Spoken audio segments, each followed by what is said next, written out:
जय श्री जगन्नाथ महाप्रभु। अनेक दिन हला बाहागर हेलानी आज्ञा महाप्रभु पुओ झीटीए देना कोलपूर्ण हेनी।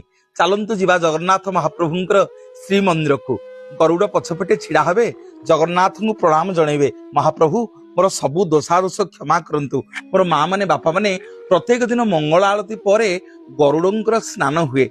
केमिति केमिति सेवायत मानक निवेदन करी आपण माने गरुड़ंकर स्नान जल को संग्रह करिवे।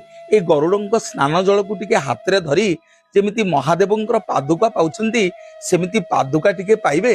ए गरुड़ंक पछपटे छिड़ा हेई गोटे कदलीटीए मानसिक करी जगन्नाथ महाप्रभु को जनइबे। प्रभु मो कोलपूर्ण करंतु, मो पिला लोक जहा दोषादोष करिछि मोर क्षमा करंतु। महाप्रभु मते जो संतानटी देबे पुओटीए झीटीए आपणक बड़ देउळे रे बाना बांधिबी, आपणक 22 पाहाचरे ताको गड़ेई देबी। एतिकी मो जगन्नाथक पाखरे मानसिक करी आसीबे। हाँ आज्ञा सकाळु सकाळु